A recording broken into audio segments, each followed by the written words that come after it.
Mama Kambuebi mebele batu ba oloba apo Firenze na ya Jennifer bazaki oloba na te.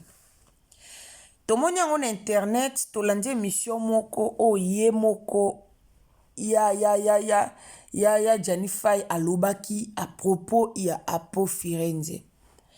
Mais loko ekamusi biso le 4 mars 2023 Jennifer a souhaitaki apo Firenze joyeux anniversaire.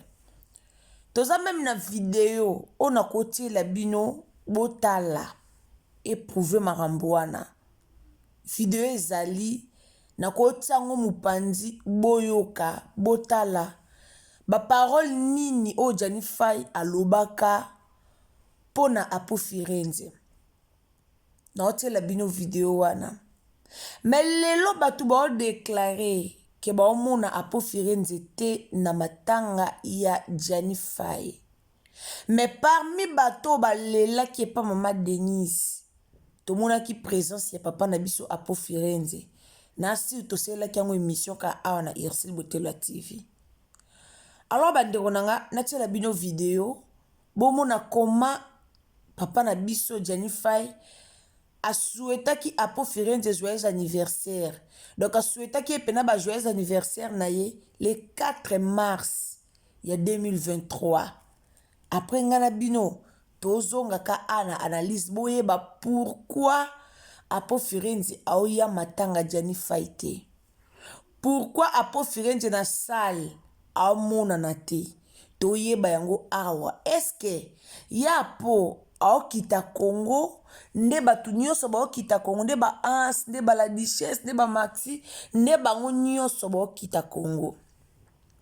Est-ce que ya po Firenze ana projet wana yokita Congo pona okekunda Jani to rando na bango ezaya solo to iya lukuta toye bango kasi ko bandeko nanga to landa na vidéo o après tozonga.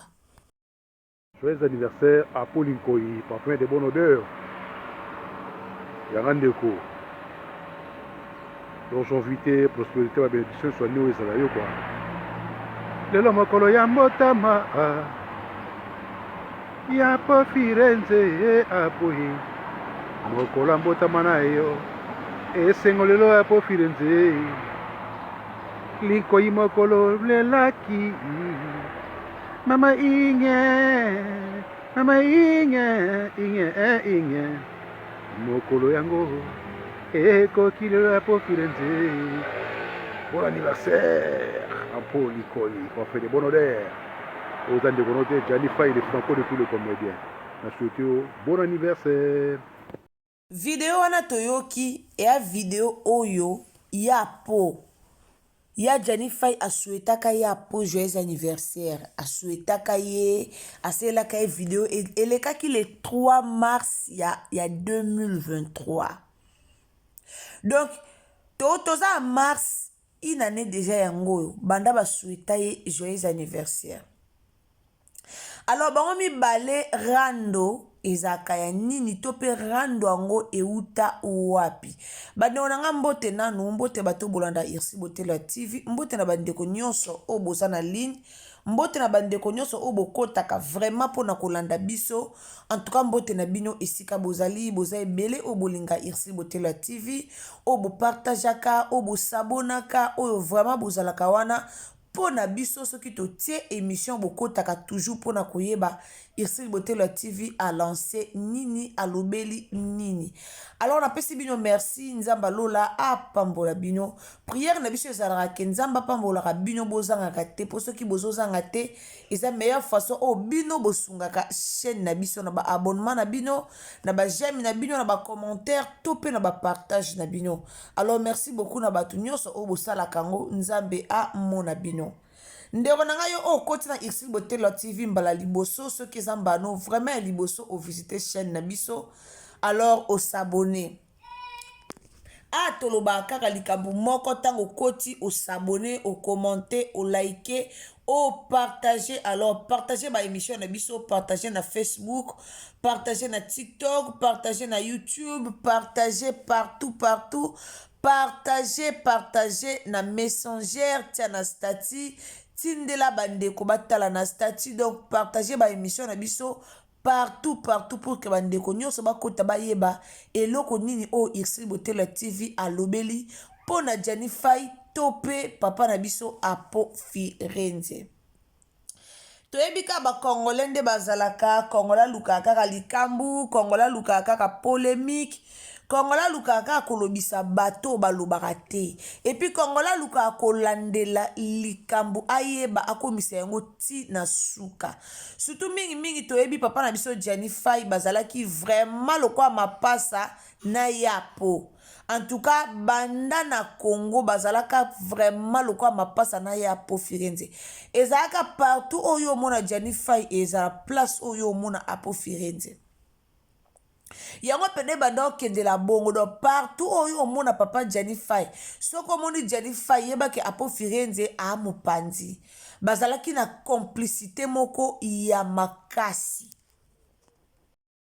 Bazalaki vraiment na complicité moko ya makasi. Alors c'est normal batou ba déclarer, c'est normal étonner batou, c'est normal batou ba déclarer. Pourquoi? Parce que batou ba remarquer que na matanga o ezo leka ya papa na biso Jani Fay tozo mona Apo Firenze te. Batou nyonso ba na matanga na ba mona na to mona batou tout. Pour chaque jour bazaka wana pokwa basalaka ba vidéo, chaque jour bazaka wana pokwa bataba live pe bakota ba live pona kolakisa biso eloko nini oyo ezoleka. Tozomona ba live na chaîne ya Amisi, tozomona ba live na chaîne ya Maxi Bondowe, tozomona ba live na ba chaîne ya bangonyo tozomona ba Ansel Zolo ba kota ba live, tozomona ba live pa Ursule Peshanga Black Line na page na ya Facebook. Alors tozomona ba live partout. Na ba live o tozomona ba nani bazoya matanga na bato bazoya matanga te. Yango bomoni batebele balobeli yango bomoni batebele batuni po c'est normal, eza vraiment normal, eza nango logique. Batebele bazoya yango na ndenga mabe ote ataya po ye matanga te nde kosala ni ekosala eloko te. Mais Apo Firenze na Jani Fay bazalaki ba ami intime.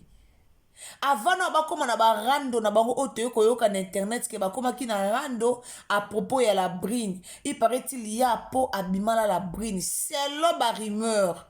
Po ezali kamo oto koyo betela ngo setete to yo confirmango. Nga yebisa biyo na confirma makambo na zaka nango sûr. O na zaka nango sûr te na koyo ya te liboso na bino pona ya ko confirmer likambo wana. Selon ba rumeur to yoki ke Apo Firenze abima na la brine. La brine ozaki bongo mwasi ya Jani Fay. Toyoki yango selon ba rumeur. Yangwana ezalaki obobana komona ke Apo Firenze na ya Jani Fay bazalaki lisusu na amitié te. Bazalaki sous na relation ya malamu te. Selon ba rumeur nde toyoki. Alors émission moko tolanda kala na juta komata lisusu émission wana te ya Jani Fay batunaka à propos ya Apo Firenze na émission. Malheureusement ya Jani Fay azwaka ta ya ko répondre ngo te aéchapaka question wana tina ndenge elekaka. Tanga zaki na vie tozomona tanga zaki en vie tozomona ba osala ba émission tozomona ba osala ba gag tozomona mo ba théâtre o ba nosa na poto tozomona nyonso o elekaki na poto. Alors tobandaki lisu komona ye penza na Apo Firenze te. Tout le monde qui était. Personnellement, on a surpris au monde vidéo au Apo Firenze nani. Jani a embeli Apo Firenze pour l'anniversaire naie. Selon ma kambeleka na internet, to bandara lisu komona ki amitié na bangote. Bazalaka te. Donc, bazalaki lisusu te. To banda komona Jani Fay na kelke ba comédien o bazaki pembe na ye o bazaki kolakisa makambu na ye o bazaki mingi kolobela makambu na ye ndenge e banda koleka. Alors selon batu mususu balobi ke ba émission ezali o to mona ki ya Jani Fay lobi na ba comédien babima na vie na ye batika vie na ye na la brine za mwasi na ye etali bango te na makambu nyonso la brine abande ko sala ye. To mona ki ba émission émission wana yango tende epusaki apo musika ya Janify po bato musu balobi ke non ya Janify ye moko alobaki ke bato baza musika na ye moko aboyaki bato malgré aboyaki bato musika na ye me tomonaki quelques comédiens o bazaki ka na ye longo tomonaki bango ezaki na quelques comédiens o bazaki ka na ye elongo malgré ye a utilisaki ba terme wana malgré alobaki bongo me ba comédien musu bazalaki na ye elongo bazalaki mais Janify azalaki nani apo Firenze azalaki lisusu na Janify te bato babimisi likambo oyo ya apo Firenze abande kobima na la brine bato babimisi likambo oyo nayebi te eske ba preuve ezali nayebi te eske eza ya solo nayebi te eske boyokaki yango na munoko ya ye moko ya fai to boyokaki yango na munoko ya apo Firenze po eya na bato ebele balobi ke conflit ya apo Firenze euta epai wapi epai ya mwasi donc conflit wana euta epai ya la brine kotala ya apo nde bazalaka na Kisasa na Janify to tango bakomaki tango ya Janify akomaki poto kotala nde bazalaki na apo tango bako bakutanaki lisu na poto rando ya mwasi soki eye na kati c'est normal il faut ekabola bango bomoni likambo ya rando ya mwasi ekabola avoir même ba famille bokoza yana leki makila moko mais soki ka rando ya mwasi ekoti na kati bokabo directement bokabwana mais na ka oyo ya Janify na apo Firenze tomonaki ngana monaki video wana oyo ya po aolele pa mama Olive bazalaki ya po bazalaki Maxi bazalaki soki na ansi luzolo to la duchesse boy bazalaki wana baya kosenga lisungi epa ya mama Denise avant même mama Denise azwa responsabilité ya matanga oyo bato ngana monaki basenga parmi bato to monaki baleka na TV balele pa mama Denise to monaki apo Firenze na kati émission na bato kute bele ba commenta baloba bato bafinga bato baloba mais ya poza ki mieux placé te ya koya osala émission pourquoi bato bayo bimisa mo wana ke ya poza ki mieux placé te ya osala émission par rapport ya relation ya apo na Janify mais mutesi ya kufi toyebi na biso nyonso ke bacomédien bazala na bango na bahypocrisie moko boye ntango moto aza na bango moi bazalaka na bahypocrisie mais ntango moto akufi esika mpena barealizaka ke moto wana azalaki bolingo moto wana azalaki bien mpo na bango wana toyebi makambo eleka na monde ya bacomédien eya na bacomédien ebele lelo baosala sembla eya na bacomédien ebele balinganaka te bacomédien ebele balingani te combien de comédien oyo baosala sembla ya olingana mais en fond ya motema na bango na kati vraiment ya motema na bango baa na bolingo te bacomédien ebele bala na bolingo te lelo quelque soit apo Firenze bala na problème na Janify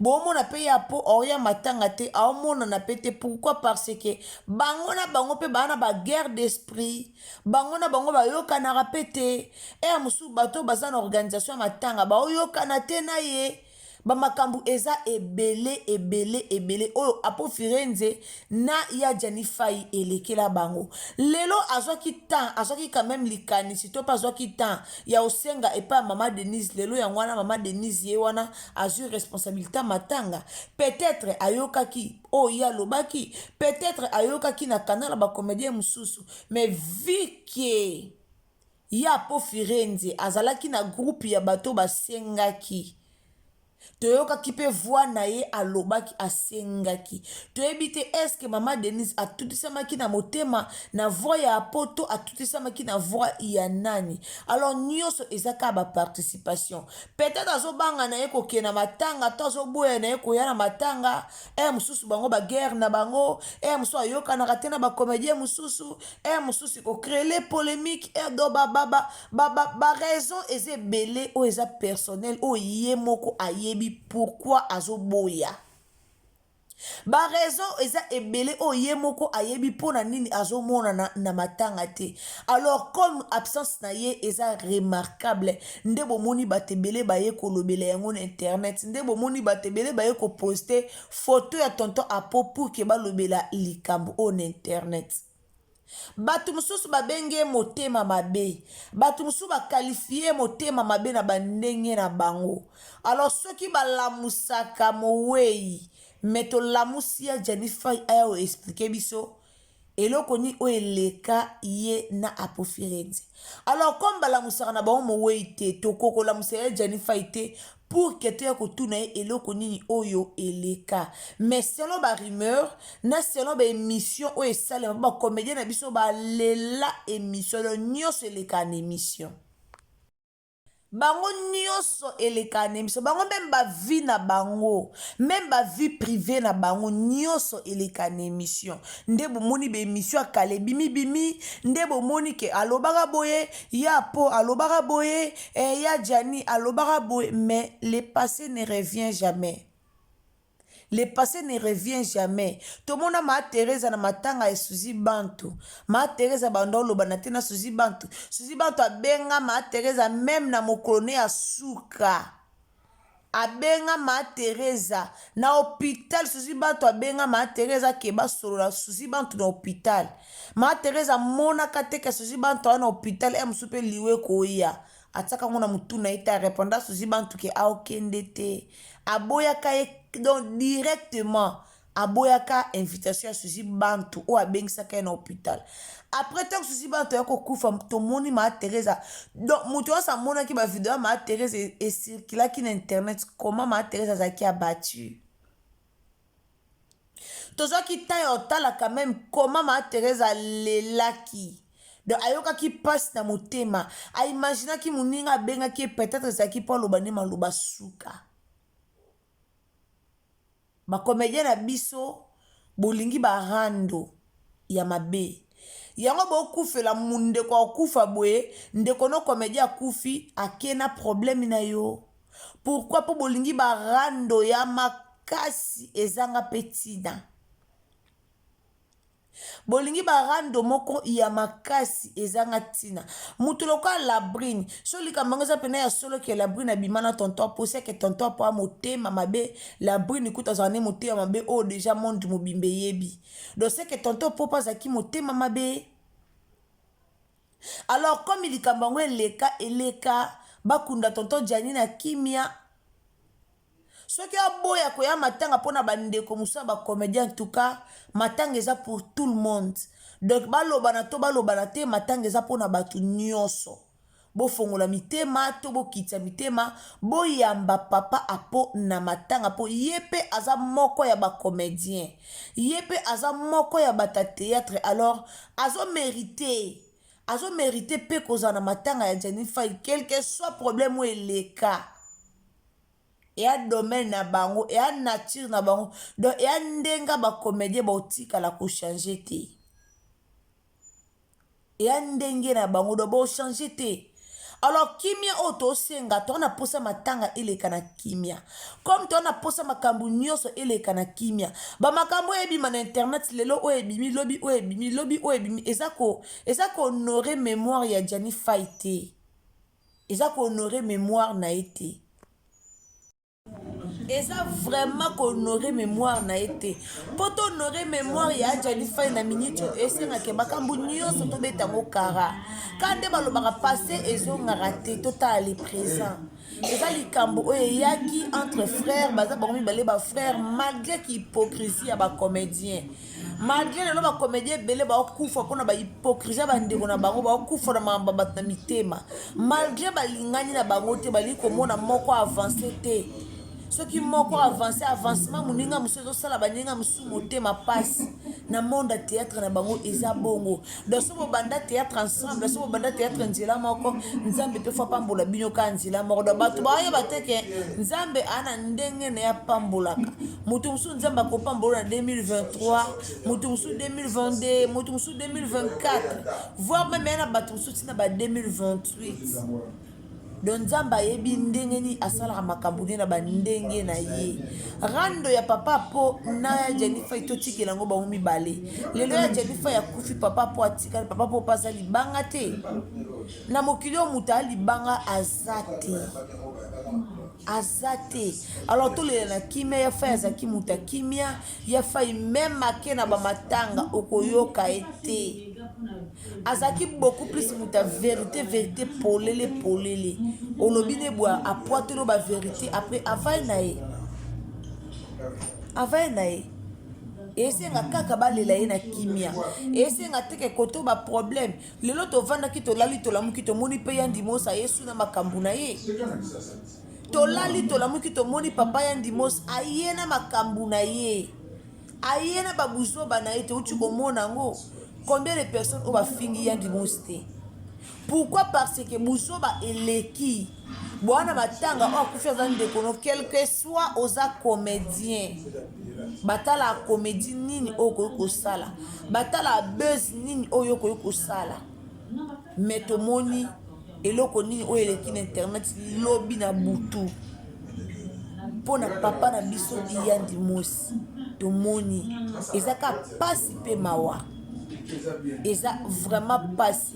Alors jusque là tous la matanga ya Jennifer et qui na Congo na kimia comme déjà maman Denise Azwa qui déjà ba responsabilité ya makambu nyonso alors balobi makambu tout OK donc makambu nyonso ça nango dans les bons bazo la kaka matanga et qui na kimia donc tout dans les bons makambu nyonso ça nango déjà OK et c'est ngaka la brune signé et c'est ngaka matanga et kitaki pour que balelango na ba norme oyo et sengeli. Alors merci mingi na bino nyonso o bolingara biso en tout cas ceux qui est soit zongité tokutani à la prochaine occasion abonnez-vous merci.